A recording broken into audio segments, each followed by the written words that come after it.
प्रभु, स्वामी, प्रभु, स्वामी। नाथ, मेरे पिता के यहाँ यज्ञ का आयोजन, हमें वहाँ जाना चाहिए। मैं आपकी पत्नी अवश्य हूँ, किंतु मैं अपने पिता की पुत्री भी, इसीलिए मैं वहाँ अवश्य जाऊँगी। मेरे पिता के यहाँ यज्ञ का आयोजन, हमें वहाँ जाना चाहिए। हमें वहाँ जाना चाहिए।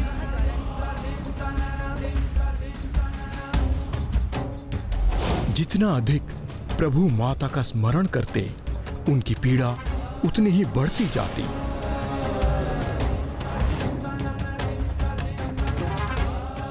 और फिर इसी प्रकार माता सती की छवि को अपने हृदय में रख अनेक वर्षों तक ध्यान में लीन रहे।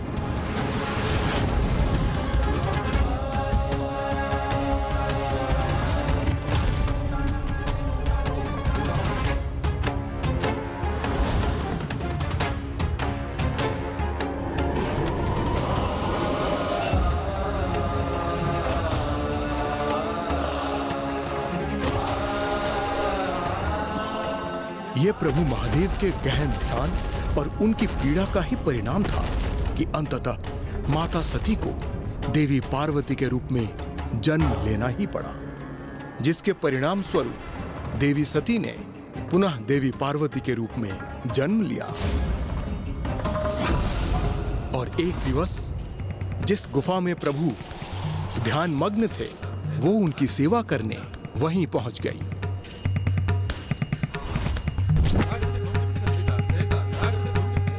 मुझे इस कथा का ये भाग भी ज्ञात है। माता ने पिताश्री की सेवा की। वो तो प्रभु के प्रति पूर्ण रूप से समर्पित थी, किंतु पिताश्री अपने वैरागी रूप में अपने निकट किसी की उपस्थिति से अनभिज्ञ थे। जब देवताओं ने कामदेव को भेजकर इस स्थिति में हस्तक्षेप करने का प्रयास किया, तो वो भी असफल हो गए।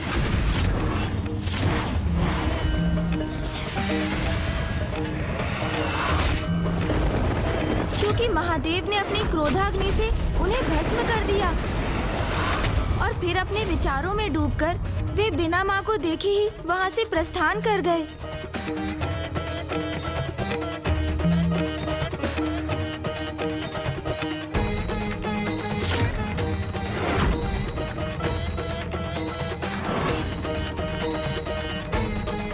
किंतु माँ फिर भी निराश नहीं हुई। जब उन्हें ज्ञात हुआ कि पिताश्री उन्हें कठोर तपस्या के उपरांत ही प्राप्त होंगे, तो उन्होंने अपनी तपस्या आरंभ कर दी। ओम नमः शिवाय, ओम नमः शिवाय, ओम नमः शिवाय। आप भी मात्र अपनी माता की तपस्या का ही उल्लेख कर रहे हैं गौरी पुत्र। आप भूल रहे हैं कि प्रभु ने भी तो तपस्या की और साथ ही साथ सहस्त्रों वर्षों तक देवी सती को स्मरण करते हुए एकाकीपन की पीड़ा को भी सहा।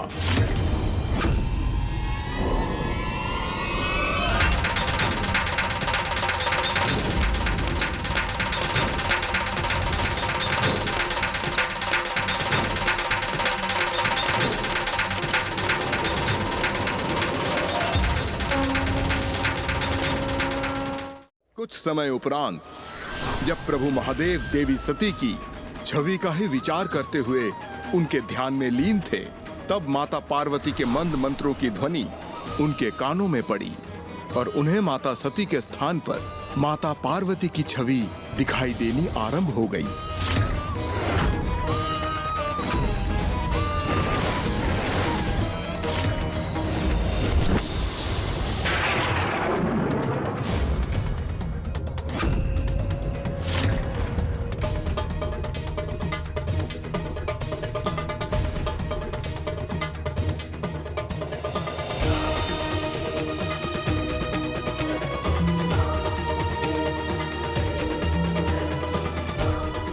अंततः आप आ गए प्रिय।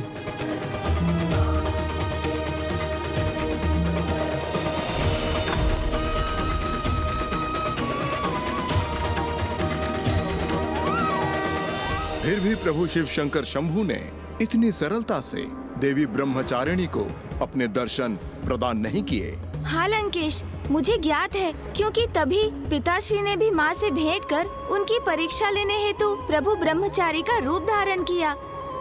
किंतु उनका आशय उनके प्रति माँ के समर्पण एवं स्नेह का आकलन करना नहीं था। तो फिर आपके अनुसार प्रभु उनकी परीक्षा क्यों ले रहे थे गौरी पुत्र? वो तो संसार के समक्ष ये उदाहरण प्रस्तुत करना चाहते थे कि अटूट संबंध स्थापित करने हेतु दोनों को ही परीक्षाएं देनी होती हैं। प्रभु की परीक्षा तो उनके विरह ने ली थी और अब माँ को अपनी परीक्षा देने का समय था। ओम नमः शिवाय, ओम नमः शिवाय, ओम नमः शिवाय।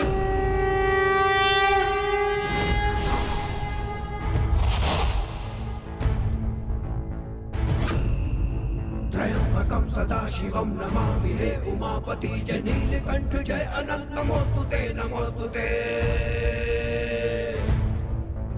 हो भोलेनाथ भक्तों के हो कष्ट से निवारते, ये सृष्टि सारी संकटों से शिव ही है उबारते।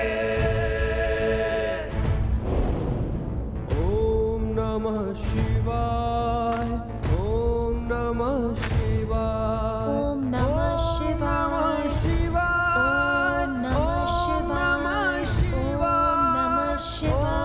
नमः शिवाय, ओम नमः शिवाय, ओम नमः शिवाय। तब माता की परीक्षा हेतु महादेव ने प्रभु ब्रह्मचारी रूप में स्वयं की निंदा कर माँ को उत्तेजित करने की चेष्टा की। उन महादेव से विवाह करना चाहती हैं आप, जिन्हें विवाह का अर्थ भी ज्ञात नहीं। आपका जन्म संभ्रांत वंश में हुआ। आपके पिता महाराज, आपकी माता महारानी है, किंतु महादेव का जन्म कब, कहां, कैसे हुआ, ये तो आज तक कहीं प्रकट ही नहीं हुआ। एक भिक्षु मात्र है वो स्वयं भोजन नहीं करते तो अन्य किसी को क्या भोजन देंगे। आभूषण आपका 16 श्रृंगार है, किंतु वो आभूषण के नाम पे आपको क्या दे सकते हैं? अपने कंठ का सर्प। आपकी मांग सिंदूर के स्थान पर भस्म से सुशोभित करेंगे और राजभवन के स्थान पर आपको कठोर शिलाओं और गुफा वाले कैलाश पर भी रखेंगे। और तो और कभी भूल से उनका तीसरा नेत्र खुल गया तो आपको भस्म भी कर देंगे। और सुना तो ये भी है कि वो सदाई खोए रहते हैं, वर्षों तक ध्यान में लीन रहते हैं। और आप तो अभी से मृत पशु के चर्म को अपने शरीर पर धारण करने का अभ्यास कीजिए। और धारण ना भी करें तो उनकी दुर्गंध सहने के लिए तैयार हो जाइए, क्योंकि आपके वो शिव उसे धारण करना नहीं छोड़ेंगे। महादेव के नाम का जाप कर इतनी कठोर तपस्या कर किस अवस्था में पहुंच गई हैं आप? जिन महादेव के विवाह के पूर्व ही आपकी ये दशा कर दी, वो विवाह के उपरांत आपको क्या सुख देंगे? आपको क्या सुख देंगे? आपको क्या सुख देंगे?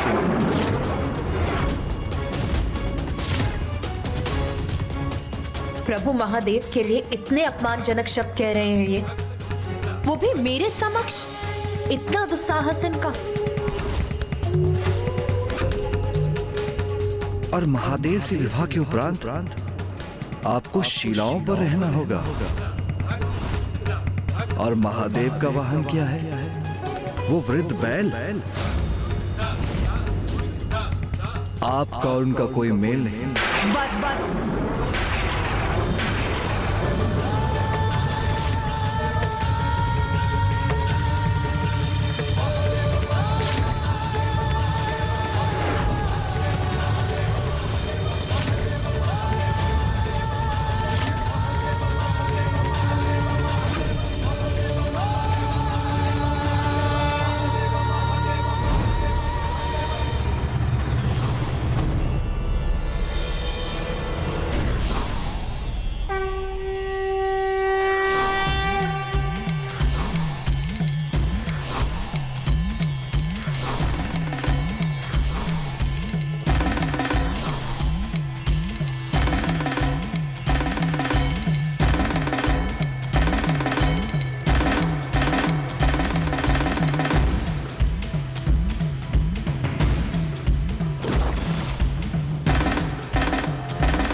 और इस प्रकार माता पार्वती और प्रभु भोलेनाथ के एक लंबी अवधि के विरह को निकट लाने एवं उन्हें एक करने में सहायक सिद्ध हुआ मेरे प्रभु भोलेनाथ का लिया हुआ ब्रह्मचारी अवतार।